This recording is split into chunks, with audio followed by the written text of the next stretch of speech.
Hi everyone, welcome to Summer English 111. My name is Sally, and no, I don't like doing videos, but a lot of people learn orally, verbally, and they like to hear and see things. So I'm here to try to help.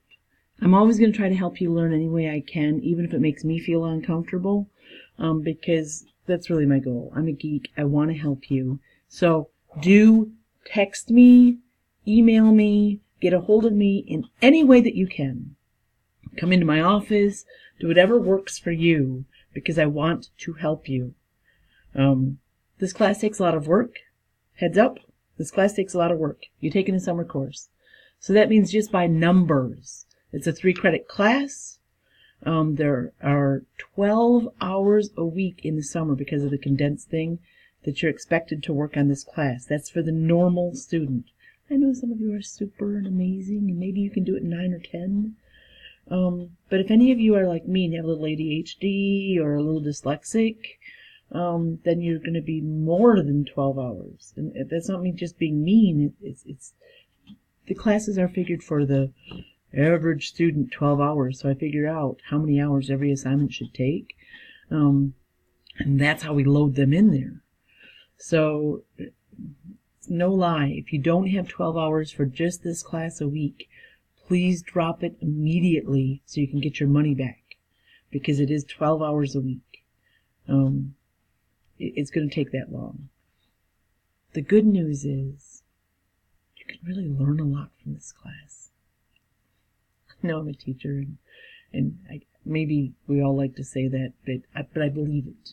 You can learn a lot from this class. But it's up to you. Okay, so I'm going to do one of these videos, at least one a week, sometimes two. There'll be supplemental videos.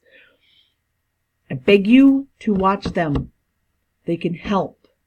They really, really can. I can see how many people watch them. I can actually, just so you know this for other classes, your teacher can click on your thing and see everything you open and don't. So please never tell one of them, oh yeah, I watched it, because you're hurting your ethos, your credibility with your teacher when you lie that way. So don't do it. Hey, check them out. I'm sorry they're boring. I'll try to make them as fast as I can, but please watch the videos. They are a game changer. I'm old. I've done this 1,000 times. I've seen what works for students and what doesn't. I'm not just saying that randomly. These can really help you. Okay, so this is our course. At least this is the W011. I have a W01 and a W02 this summer, so that you have lots of people that you can get resources from. So we can do a little bit of course-to-course stuff. Everybody has a syllabus. Always check out the syllabus. It has important things in there. It's boring. I get it. I know a syllabus can be very boring, and these are very ugly. We have to make them ADA compliant, meaning that a reader can, in case you're vision impaired, can read them for you. So it's sort of ugly. I'm sorry. But it has all the important information on there, including my current office hours if you want to come and visit me. But I would really pay attention to this other times by appointment. Again, I can come meet you. I got to get daycare, but I can do it. I can come see you. It has required materials, and it has down here, it has the note about our assessment process. We're going to write a paper this semester. Well, we're going to write lots of papers this semester, but we're going to have a paper that is assessed by the English department at the end of the semester. There's more information on that, and I'll be happy to talk to you about it, but I don't want to bore you here with it. So, I'll add an extra video just for that, so you don't have to be bogged down now. Thing I want to stress here, under my policies, things you need to see. 1, you need to watch the videos each week. Got that covered. In order for you to learn, normally, okay, not even normally, always, you're going to need to really read these things. You're going to be writing papers about the assigned reading. So in order to show your thinking and to write good papers, you have to actually read them and study them and do the best you can with them. So There's no way around that. If you don't like reading, or if you have problems with reading, remember we have an 098 class that's run through the Writing and Reading Center, WRC, Writing and Reading Center. They can help you with that, but you have to read in order to do well. Here's a video. I have it in the Moodle too. That's very motivational, that I love. This tells you to use everybody. Late work. This is one of the things I wanted to stress. You can submit late work, but there's a 20% deduction per 24 hours. So when you turn in something 2 minutes late, it's 20% off. If you turn it in 23 hours late, it's 20% off. If you turn it in 24 hours and 2 minutes late, it's 40% off. Dude, this late work is a killer. But the reason is, all of the assignments build on each other, so you can't just throw them all in at the end and get to the same places if you did them one at a time. Because you're going to turn this in and get feedback and tell you how to fix it for the next one. And you'll get feedback on this one to tell you how to fix it for the next one. So they have to be done in order, and they have to be done on time, because we only have like this little tiny window of 12 weeks to get everything done. This will frustrate you. You get really used to being told exactly what to do. There's only one way, and that's how you have to do it. But sharing your thinking doesn't go that way. People can think different ways. So I can't tell you, write this or write that, because you're supposed to be writing about what you think. And I don't know what you think. So you're going to get probably a little frustrated sometimes when you're doing this, because there's 1,000 million ways to present your thoughts to others. That's what makes this artistic.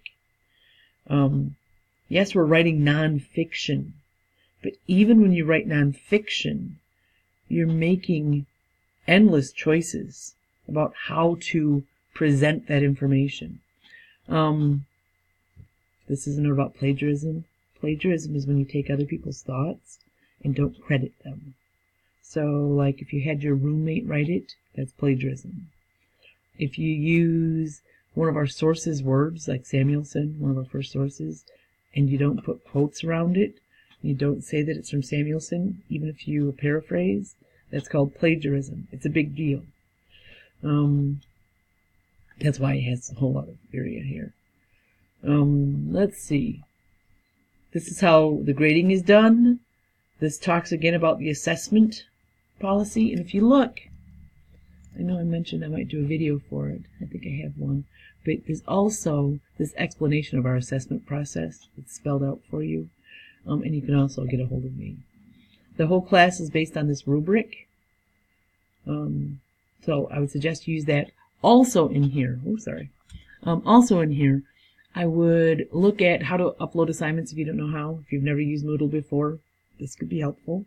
This is the MLA overview sheet. I have it up here in the top because we're going to be writing an MLA all semester, and so this gives you examples of how you're supposed to cite sources. More important, I don't know, like, these are benefits of the course according to past students. Like, these are real students writing about what they got out of the course. I told you that I think this class can change your life. If I didn't, I should have. I think this class can change your life. But I'm not the only person, like, these are students' words for what it's done for them. I didn't copy down every person's thing, and sometimes they get redundant. So I tried to just put in some of them. But these are literally what past students have said they've got from the course, so that might be worth checking out. There's also honest, unfiltered advice from past students who have taken this course. It's worth looking at. What do they say? What do past online students who took me say that you should do in order to succeed this semester? At the end of the semester, I'm going to ask you to pay it forward. So it'll say from spring 2008 students, and then I'll ask you to put in your advice to future students. But this is the advice from the students that just got out. This is the advice from the students the semester before. Please take a look at them. Just get a feel for what they're advising that you do. Okay, so that's my overview. Every week I'm going to do a video. Every week there's going to be 12 hours of work. They don't come in at the same time. They have different due dates, like the first week's. The first assignment's due by Wednesday. The next assignment's, Wednesday. The next assignment's due by Friday. Then there's an assignment due by Sunday. So you have to get on multiple times a week. If you want to do it just one time a week, that means you have to do it early. You have to plan ahead and do it early. And my advice is to do it early, by the way. First week is light compared to every other week. Do this. Do it as fast as you can. Okay, I'm going to pull back on that. Do it. Do a good job. Don't cut corners. But it's easier than the later stuff. So do complete it early if you can.